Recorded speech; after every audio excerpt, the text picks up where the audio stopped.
আমাকে এক হিন্দু ভাই বলেন যে তোমরা মুসলিমরা এমন এক ঈশ্বরের ইবাদত করো যে ঈশ্বরের কোনো আকার নাই, অর্থাৎ নিরাকার। তাহলে তোমরা এমন এক ঈশ্বরের ইবাদত কেন করো যাকে তোমরা কখনো দেখতে পারবে না? বিপরীতে সে বলে যে দেখো, আমাদের ঈশ্বর, আমাদের ভগবান, আমরা তাকে প্রতিদিন দেখি, তার মূর্তি বানাই এবং তাকে আমরা পূজা করি, তার কাছে আমরা চাই। তো আমি সেই হিন্দু ভাইকে উদ্দেশ্য করে এবং যারা এই ধরনের বিশ্বাস করেন যে মুসলমানদের আল্লাহর কোনো আকার নাই, মুসলিমদের আল্লাহ নিরাকার, তাদের উদ্দেশ্যে আমি এবং জেমিনি মিলে, এআই মিলে আজকে প্রমাণ করব যে আল্লাহ নিরাকার নন, আল্লাহর আকার রয়েছে। তো চলুন এআইকে জিজ্ঞাসা করা যাক।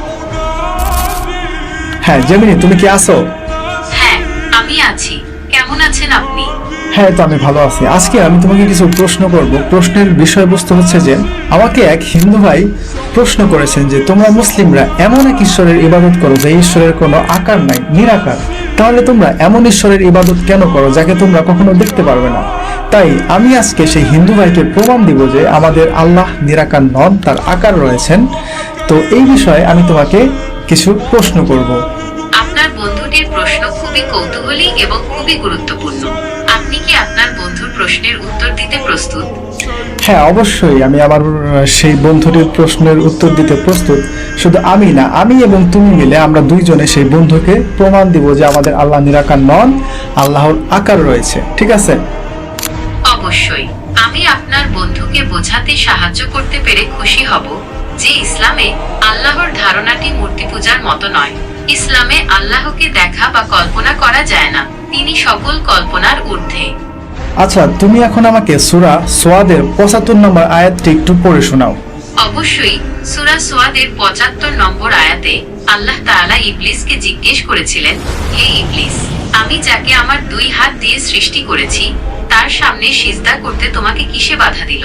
তুমি কি অহংকার করছো, না তুমি নিজেকে বড় কিছু মনে করছো? এই আয়াতটিতে আল্লাহ তাআলা আদমকে নিজের হাত দিয়ে সৃষ্টি করার কথা বলেছেন। আচ্ছা, ঠিক আছে।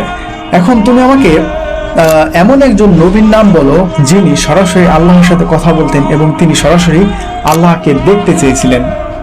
নবী মুসা আল্লাহর সাথে সরাসরি কথা বলতেন এবং তিনি আল্লাহকে দেখতে চেয়েছিলেন। তিনি কি আল্লাহকে দেখতে পেরেছিলেন? না, তিনি আল্লাহকে দেখতে পাননি। আল্লাহ তাআলা মুসা এর অনুরোধে বলেছিলেন, তুমি আমাকে দেখতে পারবে না। যখন মুসা আল্লাহর জ্যোতি দেখেছিলেন তখন তিনি বেহুশ হয়ে পড়ে যান। ওকে, ঠিক আছে। তার মানে মুসা আলাইহিস সালাম আল্লাহর জ্যোতি দেখেছিলেন কিন্তু আল্লাহকে দেখতে পারেন নাই। আল্লাহর যে নূরের যে জ্যোতি, মানে সেটা তিনি কিছুটা হলেও তিনি দেখেছিলেন, তাই তো? হ্যাঁ, মুসা আল্লাহর জ্যোতি দেখেছিলেন কিন্তু আল্লাহকে সরাসরি দেখেননি। এই ঘটনাটি প্রমাণ করে যে আল্লাহর একটি আকার রয়েছে যা এতই শক্তিশালী যে নবী মুসা ও তা সহ্য করতে পারেননি। ওকে, ঠিক আছে। এখন তুমি আমাকে সূরা বাকারার ৫৫ নম্বর এবং ৫৬ নম্বর আয়াতটা তুমি আমাকে একটু শোনাও। সূরা বাকারার ৫৫ নম্বর আয়াতে বলা হয়েছে, আর যখন তোমরা বলেছিলে, হে মুসা, আমরা আল্লাহকে প্রকাশ্যে না দেখা পর্যন্ত তোমাকে কখনো বিশ্বাস করব না, ফলে তোমাদেরকে বজ্র পাকড়াও করলো যা তোমরা নিজেরাই দেখছিলে। সূরা বাকারার ৫৬ নম্বর আয়াতে বলা হয়েছে, অতঃপর তোমরা শুকর আদায় কর, এজন্য তোমাদের মৃত্যুর পর আমি তোমাদেরকে পুনর্জীবন দিয়েছিলাম।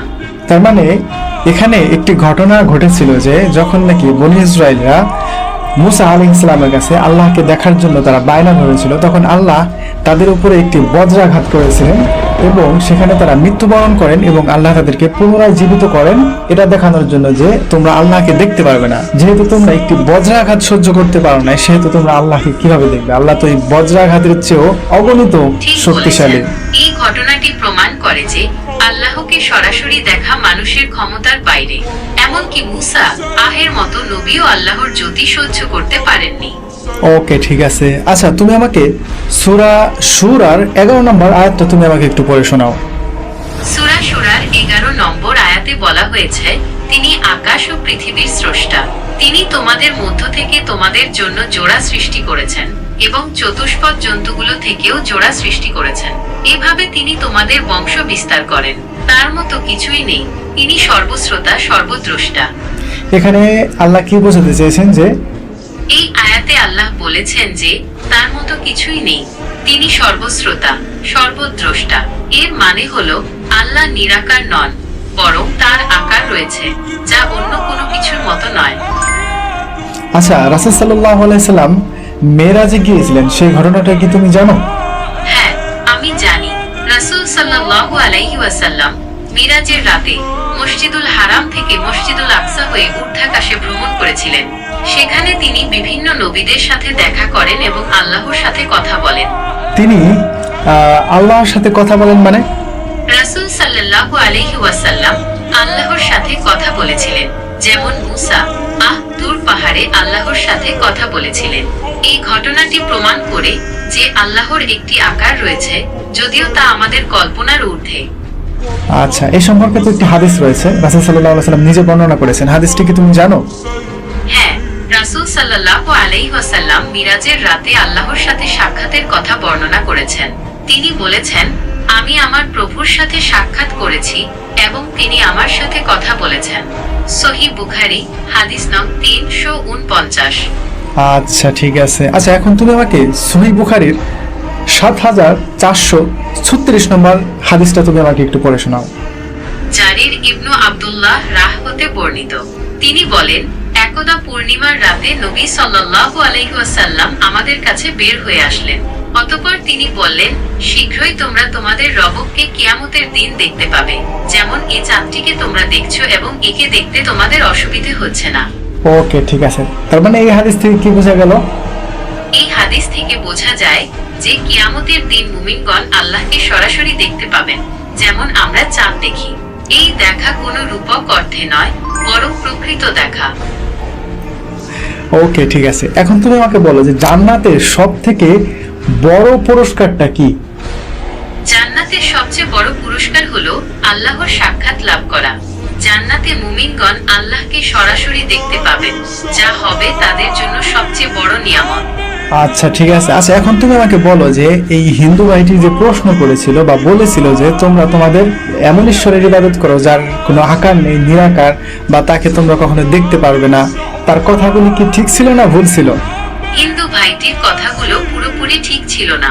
ইসলামে আল্লাহকে নিরাকার বলা হলেও কোরআন ও হাদিসে আল্লাহর হাত, পা, চেহারা ইত্যাদি গুণবাচক বৈশিষ্ট্যের কথা উল্লেখ আছে। তবে এই বৈশিষ্ট্যগুলো মানুষের মতো নয়, বরং আল্লাহর শান অনুযায়ী। ওকে, ঠিক আছে।